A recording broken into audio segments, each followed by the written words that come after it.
ये बोलते हैं, हमने भी सुना है, कुछ बही मिली हुई है, तो उसमें कहते हैं कि देवता कुल्लू से आया है। रोग गांव के लोग उस टाइम व्यापार के लिए जाते थे या कुछ और चीज़ों के लिए जाते थे, उधर जाते थे कुल्लू वगैरह।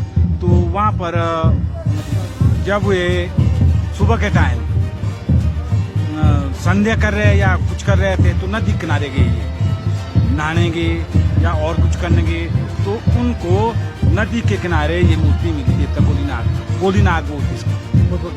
हाँ, गोलीनाग देवता है। तो उसके बाद वो लोग फिर वहाँ से चले। वहाँ से आने के बाद यहाँ पर अड्यारा गांव में उनके संबंध थे, कोई रिश्तेदारी थी, तो यहाँ पर एक कोट काली माता का शांत का यज्ञ चला हुआ था।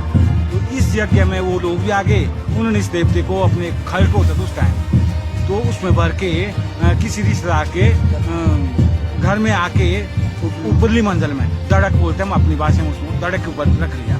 तो यहाँ पर यज्ञ चला हुआ था। जब यज्ञ शुरू हुआ तो उस टाइम बलियाँ दी जाती थी। तो जब बलियाँ देने शुरू की तो हमारी प्रथा है, यहाँ पर जो बलि दी जाती है उसको पानी डालते, नैन बोलते अपनी भाषा में, नैन बोलते।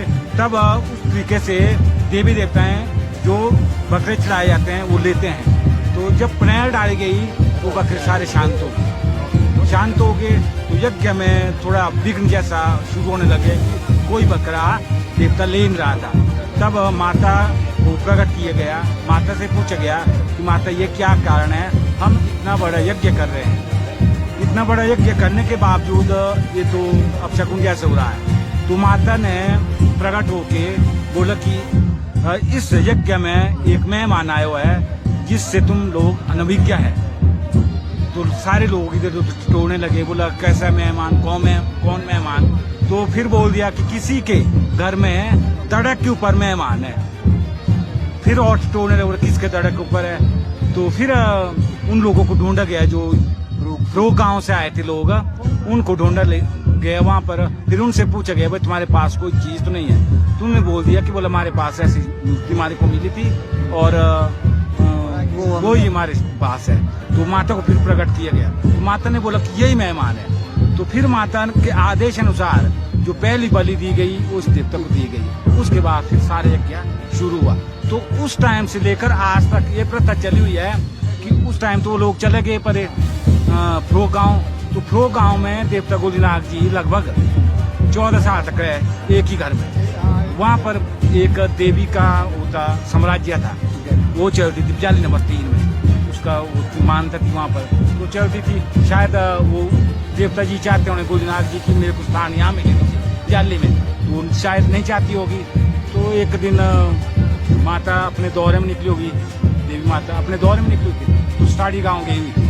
स्टाड़ी गाँव से आते आते तो इस देवता ने इतनी बारिश लगा ली कि सारा रथ माता का खड्ड में भाया गया उस रथ को। फिर देवता प्रकट हुआ वहीं के आदमी हुए।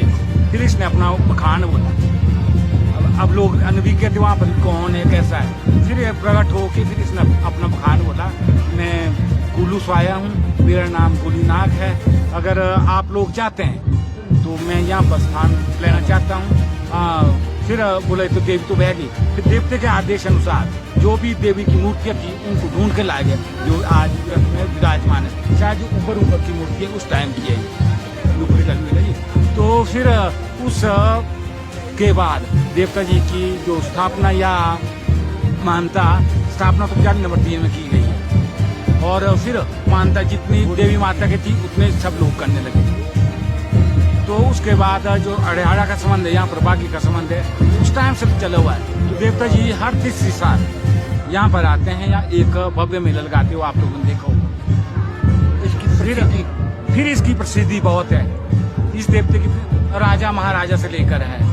अकाल पड़ा था किसी टाइम में, बहुत बड़ा काल पड़ गया, बारिश नहीं हुई। तो फिर राजा के आदेश अनुसार राजा ने फरमान भेज दिया, जितनी छोटी छोटी ठकरावियाँ होती थी उनको फरमान भेज दिया कि भाई कोई देवी देवता है उनको पूछो, कोई देवी देवता बारिश लगाता है तो अच्छी बात है। तो सारे देवी देवता को पूछा गया, किसी ने नहीं बोला कि भाई हम बारिश लगाते हैं। फिर शहर रियासत में 2 बहुत प्रसिद्ध देवता थे। एक था जाबल का नैन और जाबरकन रहन और एक तो उधर क्या नाम है मेशर सुंगर का मेशर, वो बड़े मान्यता प्राप्त राजा के टाइम में है। तो पंच श्रेणी की बात भी करूँगा, जो हमारा देवता पंच श्रेणी में आ दूंगा। तो उन देवतों को पूछा गया, फिर आखिर उन देवता ने बोला कि भाई हमारे बस में चीज़ नहीं है बारिश गाना।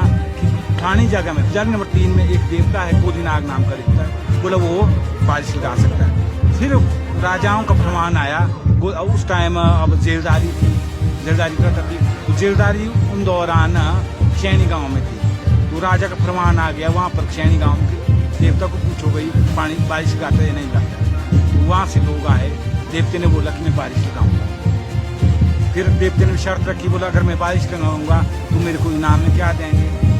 तो उन्होंने राजा को प्रमाण भेज दिया कि वैसा ऐसा एक देवता है, वो बारिश। तो राजा ने बोला कि अगर देवता को बारिश लगाएगा तो मैं बोला रोड मेला लगाऊंगा, रोड मेला लगाऊंगा।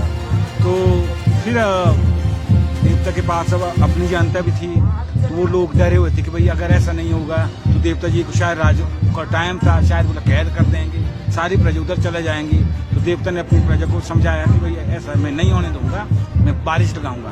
तो फिर देवते से एक अवधि मांगी गई पानी की, भाई कितनी अवधि में लगाएंगे आप पानी। देवता ने जो अवधि बोली उस अवधि को, मतलब जिसने कोई सोचा नहीं इतनी बारिश होगी 80%। तो उसके बाद देवता जी का मेला वहाँ लगता था, क्या नाम है रोडू में, उसमें थोड़ी राजनीति होने लग गई थी। फिर उस टाइम जब भाई देवता या कोलीनाग इतना बड़ा देवता हो गया, तो जो हमारे क्षेत्रीय देवते थे वो लोग नहीं चाहते, वो देवता भी नहीं चाहते, तो वहाँ की जनता भी नहीं चाहती कि देवता कोलीनाग का मेला इस तरह से लगे। फिर जब राजा का फरमान देवता के लिए मेले के लिए आया, तो देवता कोलीनाग का मेला रोड में लगना चाहिए। तो ये प्रथा थी खैनी गाँव में, ये नाटक के घर में थी, वहाँ पर फरमान आ गया। तो उन्होंने क्या जो प्रमाण था उसको दबा लिया, एक कोठी में रख लिया, दबा लिया कि भाई नहीं लगना चाहिए मेला।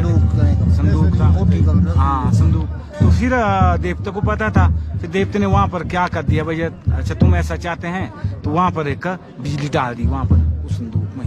फिर लोग को पता लग गया, कभी चेतन हो गए भाई ये क्या हो गया। फिर उनको आभास हो गया कि भाई ये देवता कोलीनाग के ख्वाटे हैं। फिर वो लोग आए, फिर वहाँ पर प्रमाण भेजा, फिर देवता जी को रोड लिया गया, मेला लग कई सालों तक मेला लगता रहा वहाँ पर। फिर एक साल की बात है, मेले के लिए देवता जा रहा था, फिर रास्ते में कई ऐसी टकराई होती थी जो इस चीज़ को नहीं मानते देवी देवताओं को, भाई क्या देवता ऐसा कर सकता है। तो रास्ते में एक टकराई आई, बोला देवता कोलीनाग मेले के लिए जाता है, बड़ा बारिश लगा ली इसने। तो उसने क्या हुआ, तो उन जमाने में गेहूँ के कठार भरे होते थे, तो उसने वो गेहूँ सुखाने के लिए, साग का महीना था, सुखाने के लिए डाले हुए थे। तो उसने देख लिया अभी देवता मेले के लिए, बोला बड़ा देवता आ गया लगाने वाला बारिश ना, अगर बोला ऐसा देवता मेरे गेहूँ यहाँ पर, इसको भगो के देखे।